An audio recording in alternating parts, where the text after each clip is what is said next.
and the many challenges and trials we've overcome, from economic downturns to terrorist threats and pandemics. Through our battles against communism and communalism, through merger, separation, and the struggles of early independence, and through our nation-building journey, reflecting both our achievements and the many challenges and trials we've overcome, from economic downturns to terrorist threats and pandemics, to help us navigate a more complex world, to discern fact from falsehood, and to build common ground in an age of rapid change and complexity. Your success will not be measured by the size of your profits, but by the trust you earn, the audiences you reach, and the impact you make. Chairman and CEO of SPH Media, parliamentary colleagues, excellencies and distinguished guests, ladies and gentlemen, I'm delighted to join all of you this evening for a truly remarkable milestone, the 180th anniversary of the Straits Times.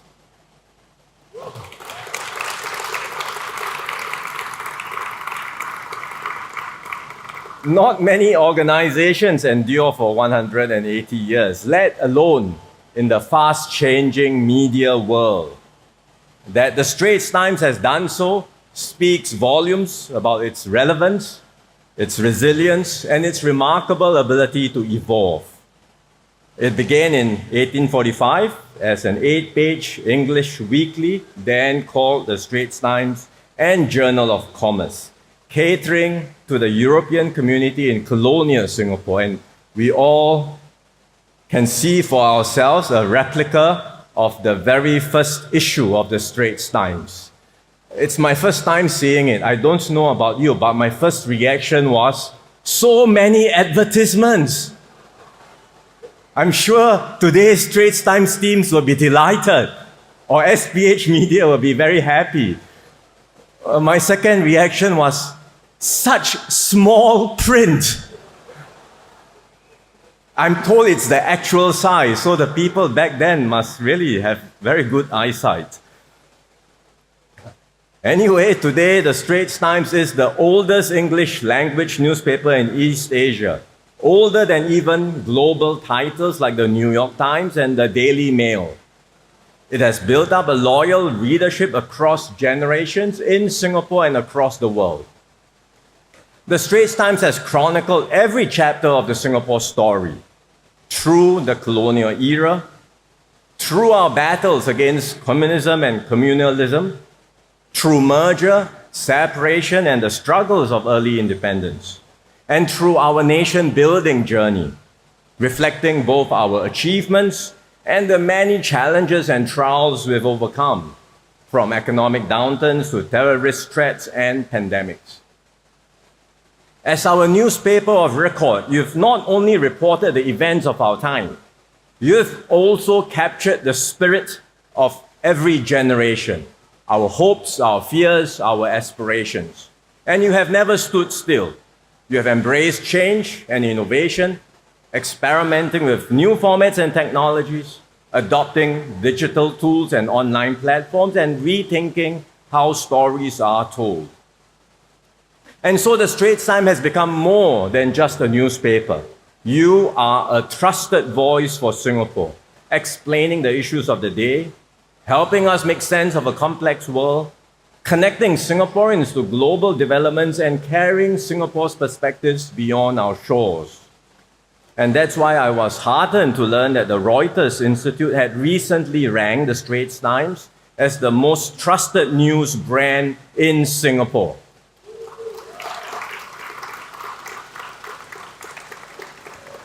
This is no small feat. It's a strong affirmation of your integrity and professionalism and your commitment to credible, quality journalism. So tonight, we honor all who have contributed to this remarkable legacy, past and present. Your efforts have shaped the Straits Times into the national institution it is today. Congratulations and thank you all for your contributions. Of course, a significant milestone like this is not just a reason to celebrate, it's also an occasion to look forward and reflect on what lies ahead.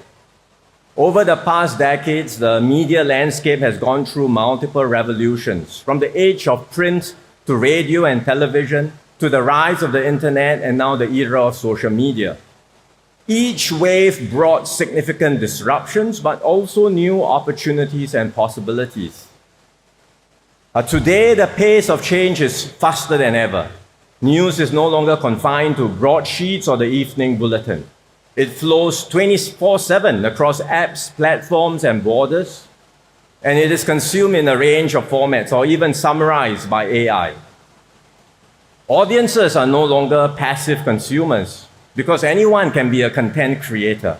And with so many options, people expect content tailored to their interest, delivered in their format of choice. So around the world, including Singapore, we see these trends taking hold. Fewer people turn to print newspapers or TV for news and current affairs. More are getting their updates from digital and social media platforms. This is true for all of us. I've experienced these changes myself. Like all of you, many Singaporeans, I grew up with the Straits Times at home. As a boy, I didn't pay much attention to the main stories or the editorials. I went straight for the comics and the sports pages. And so nowadays, when people come to me and lament how terrible it is for young kids not to read the newspapers, I think about it and I'm thinking, well, I didn't read very much newspapers myself when I was young. So maybe we shouldn't get too worried. And I think I turned out okay after all. But habits do change. Habits do change as I got older. And especially after I started working, I started reading more.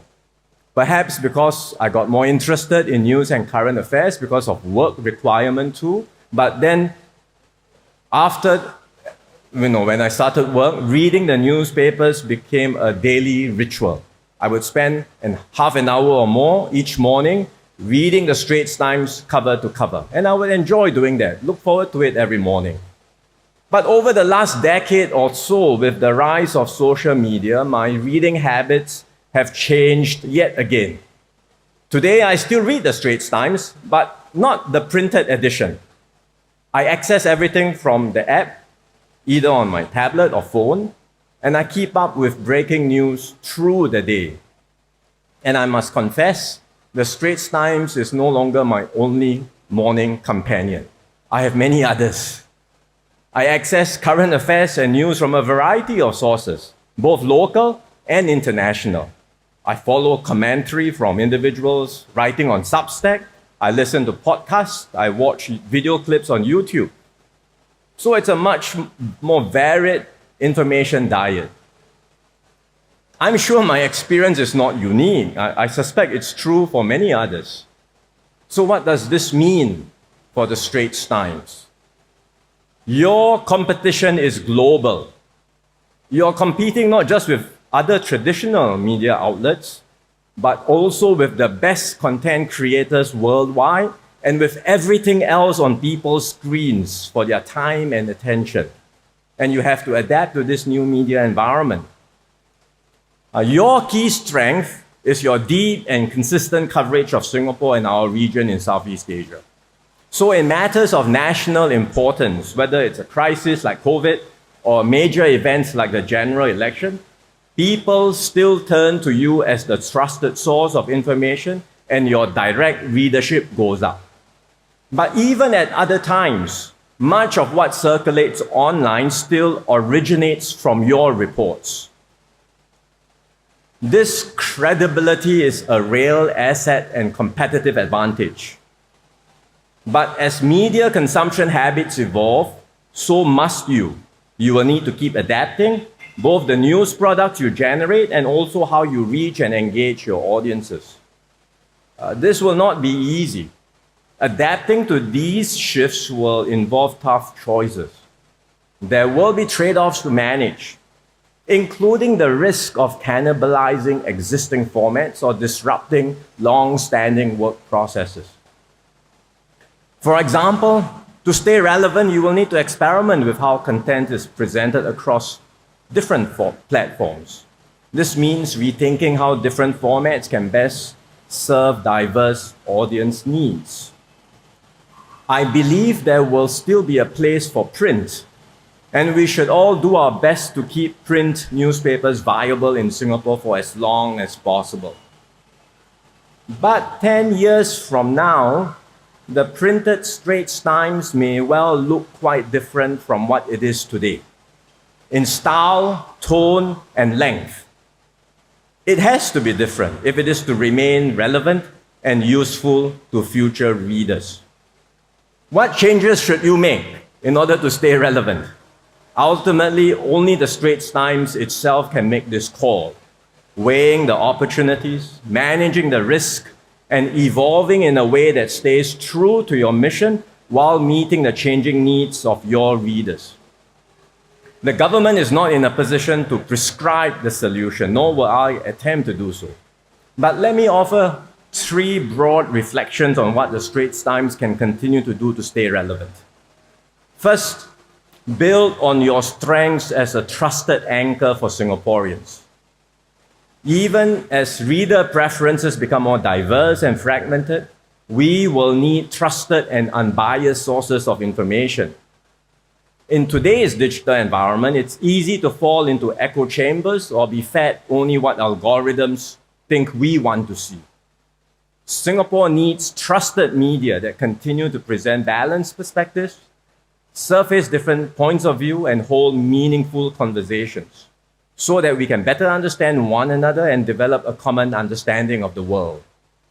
The Straits Times must remain such a unifying force, helping Singaporeans make sense of complex issues, bridging divides, and fostering a shared identity and sense of purpose. Second, keep quality at the core of everything you do. Formats may evolve, but quality content never goes out of style. It is not true that people only want short videos or clickbait headlines. Succinct, timely reports will be an important news product. But long-form writing and deep dive analysis can still draw loyal audiences. But provided the content is of high quality, insightful, and well-crafted. The temptation will be to chase eyeballs with sensational news. But that's not the path to building trust. In an age of misinformation, the Straits Times must continue to anchor public discourse with clear exposition and reliable facts. Delivering all this consistently requires you to have a strong and capable team across editorial, production, technical, and business functions. You will need not only professional expertise, but also a clear sense of mission and the energy and creativity to thrive in a very challenging industry. Your success will not be measured by the size of your profits, but by the trust you earn, the audiences you reach, and the impact you make. And to do all this, you must offer competitive career paths and purposeful job responsibilities to attract resourceful and enterprising young people to join you and help take the Straits Times forward. Third, speak with a Singaporean voice to the world. Today, Singaporeans can access news from countless sources, but they turn to the Straits Times for uniquely Singaporean perspectives, one that reflects our values, our interests, and our place in the world. You help readers here and abroad make sense of global trends through a Singapore lens. As a small country navigating a complex and uncertain world, we need strong and credible institutions that can analyze clearly, explain deeply, and advocate confidently for Singapore's interests. And this is the role the Straits Times must continue to fulfill. Of course, delivering on all these requires resources. The business model for quality journalism, unfortunately, is coming under strain everywhere in the world. Newsrooms across the world are shrinking, and many outlets have become captive to commercial interests. We cannot allow that to happen here in Singapore. We do not want our national newspaper to be owned by billionaires with narrow or partisan agendas. Nor do we want public trust in the media to be eroded. And that's why the government is stepping in to support public service media in Singapore, to ensure that quality journalism remains viable, independent, and accountable to Singaporeans. And for its part, the Straits Times must make full use of the government support you are receiving to produce a high-quality newspaper for all Singaporeans, one that informs, educates, connects, and holds our society together. And you have our full confidence and support in this mission.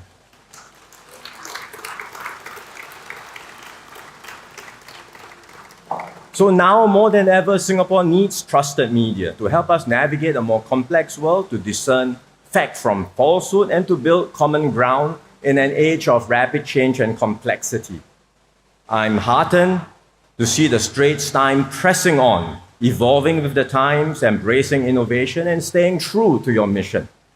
Tonight, as we celebrate your 180th anniversary, we also launch your new app and website, another step forward in your continuing digital transformation.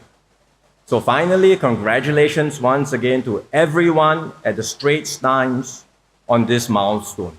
On behalf of all Singaporeans, thank you for 180 years of dedicated service. May you continue to inform, inspire, and speak for Singapore for many more years to come. Thank you very much.